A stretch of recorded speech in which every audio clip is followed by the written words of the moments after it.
بسم اللہ الرحمن الرحیم وَلْتَنْظُرْ نَفْسٌ مَّا قَدَّمَتْ لِغَدٍ صدق اللہ العظیم مولا صلی وسلم دائما ابدا علی حبیبک خیر الخلق کلہم۔ انتہائی واجب الاحترام معزز و محترم سامعین و حاضرین، اللہ رب العالمین نے قرآن حکیم کے اندر ارشاد فرمایا، جس کا ترجمہ سماعت فرمائیں۔ ہر شخص کو چاہیے کہ کل روز قیامت کے لیے بھیجے ہوئے پہ نظر رکھے، یعنی اپنی آخرت کے لیے، قیامت کے لیے نامہ اعمال میں اس نے کیا کچھ جمع کیا ہے۔ وَلْتَنْظُرْ، ہر بندے کو چاہیے کہ اس کے اندر نظر رکھے، اور یہ قرآن مجید کے اندر اللہ نے ارشاد فرمایا۔ حضرت عبداللہ بن عمر رضی اللہ تعالیٰ عنہ سے روایت ہے، رسول پاک صلی اللہ علیہ وسلم نے فرمایا کہ موت عدم محض کا نام نہیں ہے، یعنی موت آ گئی تو بات ختم نہیں، بلکہ موت کے بعد ایک دائمی زندگی ہے اور ہمیشہ کی زندگی ہے۔ موت انتقال مکان کا نام ہے، ایک جگہ سے دوسری جگہ منتقل ہونے کا نام ہے۔ اس لیے ہمیں سوچنا چاہیے کہ ہم دنیا میں رہنے کے لیے جو عارضی قیام گاہ ہے، اس کے لیے تمام سہولتوں کا، آسائشوں کا انتظام کرتے ہیں، تو وَلْتَنْظُرْ نَفْسٌ مَّا قَدَّمَتْ لِغَدٍ، ہمیں پھر چاہیے کہ اس اخروی زندگی کے لیے جو دائمی ہے، جو کبھی ختم ہونے والی نہیں ہے، اس کے لیے ہم کیا انتظام کر رہے ہیں۔ وَلْتَنْظُرْ، اللہ نے فرمایا ہمیں غور کرنا چاہیے۔ نبی کریم صلی اللہ علیہ وآلہ وسلم نے فرمایا،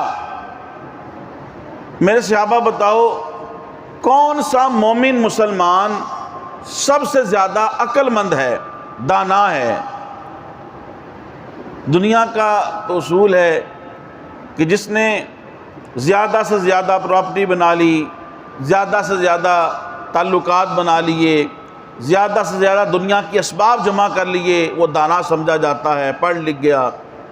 لیکن نبی کریم صلی اللہ علیہ وسلم نے فرمایا، میرے صحابہ بتاؤ کون سا مومن مسلمان سب سے زیادہ عقل مند ہے؟ حضور صلی اللہ علیہ وسلم نے خود ارشاد فرمایا، وہ مومن مسلمان سب سے زیادہ عقل مند ہے جو موت کو کثرت سے یاد کرتا ہے۔ جو موت کو، بولیے کس کو کثرت سے یاد کرتا ہے؟ موت کو کثرت سے یاد کرتا ہے، اور موت کے بعد جو زندگی ہے اس کی خوب تیاری کرتا ہے۔ علامہ جلال الدین سیوطی شرح صدور کے اندر لکھتے ہیں، اس کا مفہوم یہ ہے کہ قبر بندہ مومن کو، انسان کو کثرت کے ساتھ یاد کرتی ہے، اے میرے اوپر چلنے پھرنے والے، میرے اندر آنے سے پہلے تیاری کر، میں اندھیرے کا گھر ہوں، روشنی کا سامان کر، میرے اندر وحشت ہے، کوئی انس کا انتظام کر۔ تو قبر بھی انسان کو روزانہ یاد کرتی ہے۔ حضرت علی المرتضیٰ رضی اللہ تعالیٰ عنہ سے روایت ہے، آپ فرماتے ہیں کہ قبر تمہارے اعمال کا صندوق ہے، قبر تمہارے اعمال کا صندوق ہے، کہ موت کے بعد تمہیں پتہ چلے گا کہ تم اس صندوق میں کیا جمع کرتے رہتے ہو۔ لہذا ہمیں دیکھنا چاہیے کہ ہم اس صندوق کے اندر کیا جمع کر رہے ہیں۔ اور بندہ مومن جب دنیا سے جاتا ہے، اس کو پہلی خوشی یہ ملتی ہے کہ جب مسلمان مومن کامیاب نیک صالح قبر میں جاتا ہے تو فرشتے اسے کہتے ہیں خوش ہو جا، تیرے لیے پہلی کامیابی اور خوشی یہ ہے، تحفہ یہ ہے کہ تیری نماز پڑھنے والے سب لوگوں کو ہم نے بخش دیا ہے۔ یعنی یہ بندہ مومن اور مسلمان کی شان ہے جو کامیاب ہو گیا، اپنی زندگی کو اللہ اور اس کے رسول کے مطابق گزارا، قبر میں جاتے ہی پہلے خوشی یہ اسے ملتی ہے، فرشتے کہتے خوش ہو جا، تو کامیاب ہے، لیکن تیرا جنازہ پڑھنے والوں کو بھی ہم نے ذمہ کرم سے بخش دیا ہے۔ رسول پاک صلی اللہ علیہ وسلم نے فرمایا قبروں میں اندھیرا چھایا ہوتا ہے، اور جب میں ان کے لیے دعا کرتا ہوں تو قبریں روشن ہو جاتی ہیں۔ اس سے پتہ چلا کسی مسلمان کے جانے کے بعد اس کے لیے دعا کرنا، اس سے قبر میں روشنی ہوتی ہے، دعا سے قبر میں روشنی ہوتی ہے۔ اور سیدنا عمر بن خطاب رضی اللہ تعالیٰ عنہ سے روایت ہے، آپ فرماتے ہیں جو مسجد کے اندر روشنی کا انتظام کرتا ہے، اب تو وہ دور نہیں، لوگ پہلے تیل ڈالتے تھے، چراغ کا انتظام کرتے تھے، دیے کا انتظام کرتے تھے، اب اس کا ترجمہ یوں ہوگا کہ جو مسجد میں روشنی کا انتظام کرتا ہے، اس کے بل ادا کرتا ہے، اس کے اندر اپنا حصہ لیتا ہے۔ جو مسجد میں روشنی کا انتظام کرتا ہے اور مسجد میں خوشبو کا انتظام کرتا ہے، اللہ تعالیٰ اس کی قبر کو روشن بھی کرے گا اور خوشبودار بھی کرے گا۔ اب اس سے پتہ چلا بندہ مومن اگر چاہتا ہے اس کی قبر روشن ہو، خوشبودار ہو، وہ اللہ کے گھروں کو، مساجد کو اس کے اندر تعاون کیا کرے اور اس کو صاف ستھرا رکھے اور خوشبودار کرنے کی کوشش کیا کرے۔ ایک طویل حدیث پاک ہے، علامہ جلال الدین سیوطی رحمۃ اللہ علیہ نے شرح صدور کے اندر لکھی، جس کا خلاصہ میں آپ کے سامنے بیان کرتا ہوں۔ حضور صلی اللہ علیہ وسلم نے فرمایا میرے امتی کے پاس موت کے وقت جب ملک الموت آئے تو والدین کی نیکی سامنے آ جاتی ہے، پھر ملک الموت کو دیکھنے سے جو خوف طاری ہوتا ہے، اللہ تعالیٰ اس خوف سے اسے بے نیاز کر دیتا ہے۔ پھر حضور نے ارشاد فرمایا جس کا مفہوم یہ ہے کہ جب میرے امتی پہ عذاب قبر آنے لگا تو درمیان میں وضو آ جاتا ہے اور وضو آ کے سفارش کر دیتا ہے۔ پھر جب شیطان اور شیاطین اس کو گھیر لیتے ہیں تو ذکر الہی سامنے آ جاتا ہے، جو چلتے پھرتے اٹھتے بیٹھتے وہ ذکر کیا کرتا تھا، اللہ کو یاد کیا کرتا تھا، تو ذکر سامنے آ جاتا ہے۔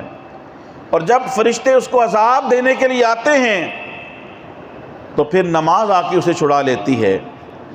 پھر جب پیاس کی شدت سے اس کی زبان باہر آ رہی ہوتی ہے تو اس وقت روزہ سامنے آ جاتا ہے اور اس کی پیاس ختم ہو جاتی ہے۔ اسی طرح قیامت میں یہ نیکیاں کام آئے گی۔ تو اس حدیث سے معلوم ہوا کہ نماز، روزہ، زکوٰۃ، حج، صدقات و خیرات، یہ ساری نیکیاں قبر کے اندر اور حشر کے اندر کام آئے گی۔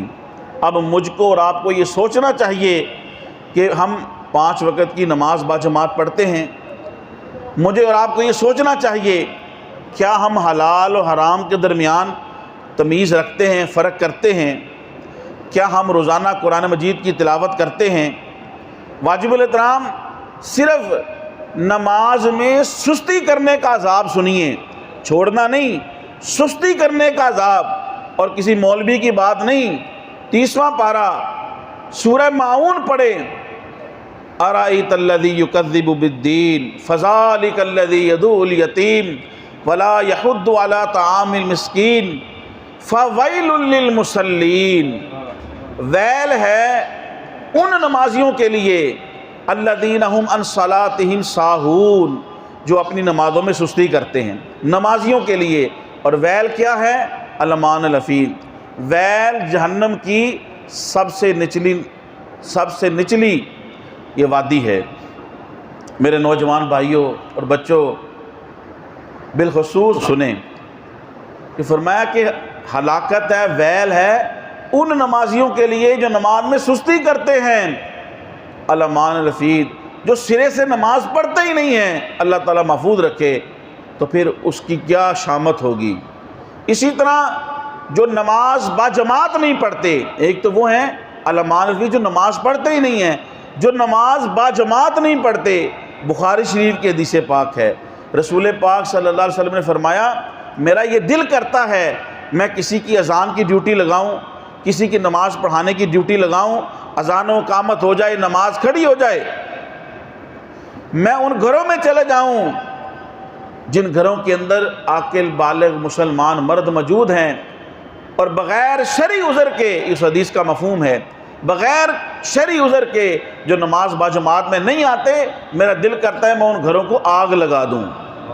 ایک حدیث کے اندر آیا اگر مجھے بچوں، ضعیفوں، عورتوں کا خیال نہ ہو میں ان گھروں کو آگ لگا دوں جو نماز باجماعت نہیں پڑھتے۔ اب آپ خود سوچئے، بخاری کی حدیث پاک ہے کہ جب نماز میں سستی کرنا، نماز پڑھتے ہیں لیکن بعض اوقات انسان ہے علمان رفیع، کہتا ہے اچھا پڑھتا ہوں، اس طرح تکبیر اولیٰ چلی گئی، پہلی رکعت چلی گئی، کچھ مستحب وقت چھوڑ دیا، سستی کرنا۔ اور ایک وہ ہیں جو نماز پڑھتے جماعت کے ساتھ نہیں پڑھتے۔ اب اندازہ کریں یہ نماز میں سستی اور جماعت چھوڑنے والوں کے لیے اتنے بڑے سزائیں ہیں، تو جو سرے سے نماز پڑھتے ہی نہیں ہیں ان کے لیے اللہ تعالیٰ اور اس کے رسول کی کتنی ناراضگی ہے۔ ان محفلوں کا مقصد یہ ہوتا ہے ہم اس محفلوں میں آئیں اور کچھ سیکھ کے جائیں، اپنی زندگیوں کو بدلیں، بے نمازی تھے تو نمازی بن جائیں۔ اگر ہماری زندگی میں کچھ ایسے معاملات تھے جو اللہ اور اس کے رسول کی ناراضگی کا سبب تھے ان کو چھوڑ دیں۔ پھر ان محفلوں کا یہ مقصد ہے ان محفلوں سے سیکھ کے جائیں۔ لیکن محفل میں آئے اور صرف اپنے دوست کو، اپنے رشتہ دار کو منہ دکھا دیا، ایک رسم پوری کر دی، تو پھر بے نمازی کے بے نمازی رہے، جھوٹ بولتے تھے جھوٹ بولنے والے رہے، کم تولتے تھے کم تولنے والے رہے، زندگی کے اندر اللہ اور اس کے رسول کے منافی کام تھے وہ جاری رہے، علمان رفیع۔ پھر ہم نے محفلوں کا صحیح جو مقصد ہے وہ ہم نے نہیں پایا۔ واجب الاحترام اسی طریقے سے وہ لوگ جو قرآن مجید نہیں پڑھتے، اللہ پاک نے فرمایا وَمَنْ أَعْرَضَ عَنْ ذِكْرِي فَإِنَّ لَهُ مَعِيشَةً ضَنْكًا، جس نے میرے ذکر سے، میرے حکم سے، احکام سے منہ موڑ لیا، یہ دنیا اپنی وسعتوں کے باوجود میں اس پہ تنگ کر دوں گا۔ آج آپ دیکھ لیں، یہ کوئی کتابی لکھی باتیں نہیں ہیں، آج لوگوں کی لاکھوں روپے تنخواہ ہیں۔ اندازہ کریں، حیرانگی کی بات ہے، 1,00,000+ تنخواہ ہے، 2,00,000+ تنخواہ ہے، لیکن پھر بھی کیا ہے؟ رونا دھونا ہے۔ وجہ کیا ہے؟ بے سکونی ہے۔ وجہ کیا ہے؟ اللہ آج ہم نے قرآن کو چھوڑ دیا ہے، آج ہم نے نماز کو چھوڑ دیا ہے۔ تو مجھے اور آپ کو غور کرنا چاہیے، کیا ہم قرآن مجید پڑھتے ہیں؟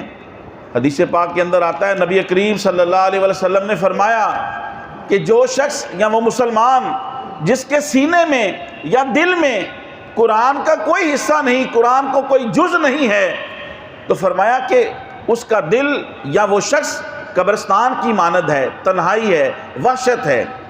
تو جہاں پہ قرآن پڑھا جاتا ہے اللہ کی رحمت نازل ہوتی ہے، سکینت نازل ہوتی ہے۔ علامہ جلال الدین سیوطی رحمۃ اللہ علیہ لکھتے ہیں، آپ فرماتے ہیں کہ ایک شخص اپنے والد کو ایصال ثواب کیا کرتا تھا، کوئی ایصال ثواب کی صورت میں تحفہ بھیجا کرتا تھا، اس نے ایک سلسلہ کرنا روک دیا۔ اس کے والد اس کو خواب میں آئے اور کہا بیٹا جو تو مجھے تحفہ بھیجا کرتا تھا نماز کی صورت میں، نوافل کی صورت میں، حج عمرہ کرنے کی صورت میں، کھانا صدقات و خیرات کرنے کی صورت میں، وہ تحفہ مجھے کیوں روک دیا ہے؟ جب اس کی آنکھ کھلی تو اس نے وہ دوبارہ وہ سلسلہ شروع کر دیا۔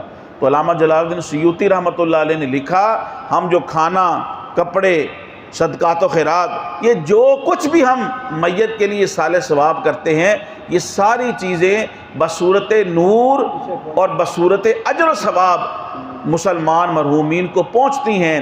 اور زندہ انسان کو جب زندہ انسان تحفہ دیتا ہے تو بندے کو خوشی ہوتی ہے۔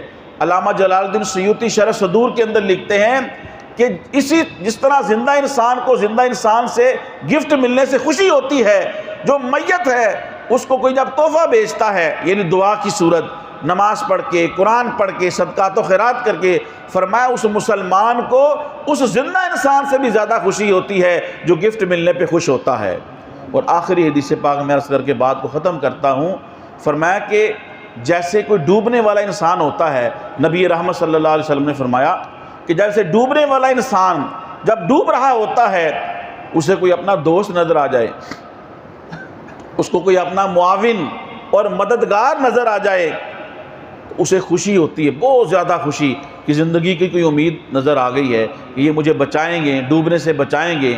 حضور صلی اللہ علیہ وسلم نے مثال دے کے سمجھایا، فرمایا کہ بندہ مومن جو دنیا سے چلا جاتا ہے اس کی مثال ڈوبنے والے کی طرح ہے، اور جب اسے کوئی دعا کرتا ہے، اس کے لیے صدقات و خیرات کرتا ہے، فرمایا اس مسلمان مرحوم کو یا مرحومہ کو اس انسان سے بھی زیادہ خوشی ہوتی ہے جو ڈوب رہا ہوتا ہے، اور کسی زندہ انسان کو دیکھ کے اس کی آنکھوں میں چمک آ جاتی ہے، زندگی کی لہر دوڑتی ہے اور وہ خوش ہوتا ہے۔ فرمایا مردوں کو اس سے بھی زیادہ خوشی ہوتی ہے کہ جب انہیں لوگ صدقات و خیرات کرتے ہیں۔